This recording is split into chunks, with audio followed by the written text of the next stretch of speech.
हम लोगों की भाषा में पता नहीं क्यों फितरतन ये चीज़ आ गई है, तुझे मार दूंगा, तुझे काट दूंगा, ज़बह कर दूँ। मुझे लोग लिखते रहते हैं तू आसाम आ, तू आसाम आ, तू वापस नहीं जा पाएगा, तेरी यहाँ कब्र बना देंगे। अब मैं अपनी कब्र बनाने के लिए आसाम जाऊँगा क्या? अरे यार तुम यहाँ के कब्र बना दो। तो ये जो फितरत है हमें इससे निकलना पड़ेगा। माँ बहन बेटी, हम में से बहुत से भाइयों को आदत पड़ गई है, गली में चौराहे पर घर में उन्होंने माँ बहन बेटी की गालियाँ सुनी हैं। अगर आप किसी से इत्तेफाक नहीं रखते, चलिए हम ये तो नहीं कह सकते कि आप इत्तेफाक नहीं रखते तो आप अपनी बात तमीज़ से हमसे कह सकते हैं, तमीज़ के दायरे में कह सकते हैं, चलिए ये उम्मीद करना तो बहुत बेकार बात है। हम तो कहते हैं चलो भाई माँ बहन बेटी की गालियाँ ही देते रहो, कोई प्रॉब्लम नहीं है। लेकिन ये जो फितरत है उसको मार देंगे, उसको काट देंगे, सर से धड़ से तन से धड़ अलग कर देंगे, ये चीज़ पूरी दुनिया में हम लोगों को दूसरे से अलग कर रही है। हेलो नमस्कार सत श्री अकाल अस्सलाम वालेकुम, कैसे हैं जनाब? तो जो हर्ष नाम के युवा का कर्नाटका में कत्ल हुआ था, मैंने आप लोगों से बोला था कि मैं वेट कर रहा हूं, मैं ये देखना चाहता हूं कि जो अक्यूज्ड हैं वो कौन है। अब उनके नाम सामने आ गए हैं। कोई आसिफ है, कोई रेहान है, कोई शरीफ है, कोई अब्दुल है। 5 लोग हैं। अनफॉर्चुनेटली पांचों के पांचों एक ही कम्युनिटी से हैं, मुस्लिम कम्युनिटी से हैं। अब आप इस चीज़ को जितना भी एक्सप्लेन करना चाहें, ये बीइंग अ लॉयर मैं बोल रहा हूँ, जितना भी आप इस चीज़ को इस्टेब्लिश करना चाहें कि हर्ष की पुरानी दुश्मनी थी, इनकी पुरानी दुश्मनी थी, हर्ष ये था, हर्ष पे इतने मुकदमे थे, ये पुराना चला आ रहा था, कोई नहीं मानने जा रहा, कोई नहीं। परसेप्शन यही बना है और प्रथम दृष्टिया बिल्कुल सही बना है कि डायरेक्टली नहीं तो इनडायरेक्टली सही, जो कर्नाटका में हिजाब को लेके बवाल चल रहा है और तनाव हो रहा है, जो एक स्कूल से बढ़ते बढ़ते सड़कों तक, कर्नाटका तक, पूरे हिंदुस्तान को लपेटे में चपेट में ले रहा है, ये जो भी हर्ष और इन लड़कों के बीच में दुश्मनी होगी, जैसी भी होगी, हिजाब के बवाल ने इस दुश्मनी को आग दी, हवा दी और अंजाम यहाँ तक पहुँचा कि एक युवा को चाकुओं से गोद गोद के उसकी निर्मम हत्या कर दी गई। और इसके आगे ये भी घटनाएं हो रही हैं कि एक लड़की जो पिटीशन में गई थी हाई कोर्ट, उसके घर में पत्थर गिरे, मारे गए। जब हर्ष का फ्यूनरल निकाला गया वहाँ पर भी आर्जनी हुई। इस सब का लब्बो लबाब क्या है? क्या कोई मानेगा कि ये घटना उससे जुड़ी है, ये हर्ष की पुरानी दुश्मनी से जुड़ी है, ये उससे जुड़ी है? नहीं मानेगा। लब्बो लबाब ये है कि ये जितना भी अब हिंसा हो रही है ये हिजाब के चलते हो रही है। कोई बुर्का पहने, अभी मैंने डिबेट में एक बात बोली थी, कोई बुर्का पहने या हिजाब पहने कोई महिला हो, उसके साथ आज कुछ छेड़खानी हो जाए, मैं कहता हूँ कोई कांड हो जाए, मैं कहता हूँ भले उसका वो हिजाब पहने बुर्का पहने जा रही हो, कोई गाड़ी उसे टक्कर मार के भाग जाए, खुदा ना खास्ता, माना यही जाएगा कि ये सब हिजाब के विवाद के चलते हो रहा है। और हिजाब का विवाद क्या था? जो लोग कहते हैं कि हिजाब के चलते लड़कियों की पढ़ाई छूट रही है, क्या ये हिजाब का विवाद 20 दिन पुराना है? जी नहीं, हिजाब का विवाद 2.5 महीने पुराना है।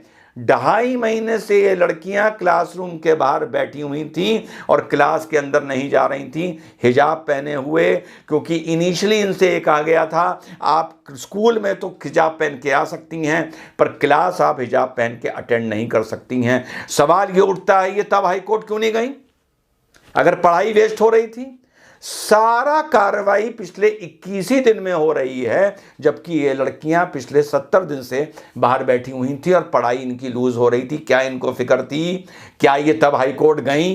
तब क्या ये किसी अपील में गई? क्या ये रिप्रेजेंटेशन लेके चीफ मिनिस्टर के पास गई? क्या ये रिप्रेजेंटेशन लेके एजुकेशन मिनिस्टर के पास गई? जवाब है नहीं गई। और ये जितनी घटनाएं अब कर्नाटका में हो रही हैं, जो हिंसक घटनाएं हो रही हैं, जिसमें पत्थर चलना भी है, जिसमें गाड़ी दुकानें जलना भी हैं, जिसमें हर्ष की निर्मम हत्या भी है, इसके पीछे सिर्फ एक कारण है। क्या कारण है? हिजाब कारण है? नहीं। क्या कारण है? कारण मैं बताता हूं क्या है। जब ये लड़कियां एक बार संविधान की दुहाई देके और इन्हें सपोर्ट करने वाले जाहिल मुसलमान मौलाना पढ़े लिखे और सेकुलर मातम करते हुए संविधान की दुहाई देके संविधान के अधीन जो आता है हाई कोर्ट, वहां अपनी फरियाद लेकर, अपनी प्रेयर, अपनी पिटीशन लेके चले गए।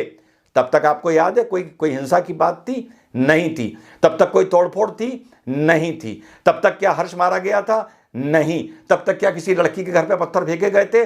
नहीं। तब तक क्या कोई गाड़ी दुकान जली थी? नहीं। तब तक कोई लड़कियां सस्पेंड करी गई थी? नहीं। तब तक क्या किसी लड़की के ऊपर एफआईआर हुई थी? नहीं।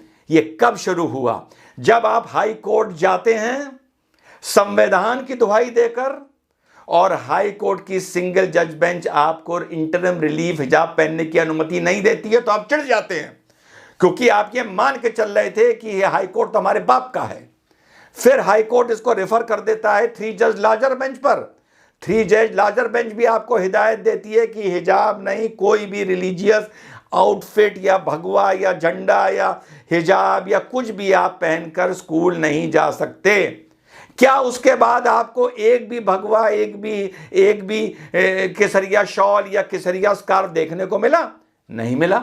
चाहते चिढ़ में, जिद में, वो लोग जो भगवा पहन रहे थे और भगवा बांट रहे थे, वो भी चाहते तो जिद में ये काम कर सकते थे, कलेश दिखाने के लिए, लड़ाई दिखाने के लिए, टकरार दिखाने के लिए, और होती भी टकरार। लेकिन हमने क्या काम किया? मुसलमानों ने क्या काम किया? जब हाई कोर्ट ने आपको अनुमति नहीं दी संविधान के नाम पर मातम करने वालों, आप उसके बाद भी स्कूल जिद में गए, लड़कियां गईं, धरने प्रदर्शन किए, स्कूलों में जबरदस्ती घुसने की कोशिश की, नारेबाजी की। उसके बाद तनाव बढ़ना शुरू हुआ। उसने क्या दिखाया? हर्ष का कत्ल दिखाया। कुछ की गाड़ियां जली, कुछ की दुकानें चली, किसी के घर पे पत्थर फेंके गए, कुछ लोग सस्पेंड हुए, किसी के ऊपर एफआईआर हुई। ये कुछ ना होता अगर आप हिजाब विवाद में भी रहते हुए हाई कोर्ट की आदेश पर चुपचाप या तो घर में बैठ जाते या बिना हिजाब के स्कूल जाने लगते। कोई तनाव ना होता। लेकिन आपको तनाव में मजा आता है, लेकिन आप जब चाहते हैं संविधान का मातम शुरू कर देते हैं। लेकिन अगर उसी संविधान के उच्च न्यायालय से आपको रिलीफ नहीं मिलता तो आप अपने हक का मातम शुरू कर देते हैं। संविधान की दुहाई देने वालों, जिस हाई कोर्ट ने आप पर यह प्रतिबंध लगाया था कि कोई भी रिलीजियस कपड़ा पहनकर आप क्लास नहीं जा सकते, वो कहां का हाई कोर्ट था? पाकिस्तान का हाई कोर्ट था क्या, या बांग्लादेश का हाई कोर्ट था? वो आपका हाई कोर्ट था। इसीलिए आपके मुंह से संविधान शब्द अच्छा नहीं लगता, इसीलिए आपके मुंह से कानून शब्द अच्छा नहीं लगता, क्योंकि आप संविधान और कानून को वहीं तक तसल्ली से मानते हैं जब वो आपके नैरेटिव को सूट कर रहा हो, और जब वो आपके नैरेटिव को सूट नहीं करता तो आप बेशर्मी पर उतर आते हैं। और अफसोस है, मुझे बड़ी जिम्मेदारी से बोलना है, and this shall not amount to contempt. यही शाहीन बाग में हुआ था, यही अब हो रहा है कि हाई कोर्ट एक पिटीशन सुनता भी है, हाई कोर्ट के आदेश की वहां सड़क खाली कर दो, वहां सड़क खाली कर दो, आप ड्रेस पहन के स्कूल नहीं जा सकते, उसी हाई कोर्ट के आदेश का कंटेम्प्ट भी होता है, उसे माना भी नहीं जाता है, और फिर भी हाई कोर्ट पिटीशन सुनता रहता है और प्रेयर सुनता रहता है। कितना सीधा तरीका है हाई कोर्ट के पास कि अगर हमने तुम्हें एक आदेश दे दिया है, इंटरिम रिलीफ नहीं दिया है, तुम हिजाब में या किसी भी धार्मिक वस्त्र में स्कूल नहीं जा सकते, और अगर हाई कोर्ट के पास ये ऑथेंटिक LIU गवर्नमेंट के थ्रू या पेपर्स के थ्रू, ये ऑथेंटिक मीडिया के थ्रू न्यूज़ आती है कि आपके इंटरिम रिलीफ जो आपने नहीं दिया है उसका कंटेम्प्ट हो रहा है, उसका वायलेशन हो रहा है, और इसके बाद भी औरतें, लड़कियां जानबूझकर हिजाब पहनकर आपके आदेश की नाफरमानी करते हुए स्कूल जा रही है, तो एक सेंसिबल कोर्ट को और सेंसिबल जज को यह कहना चाहिए कि I refrain from listening to this petition.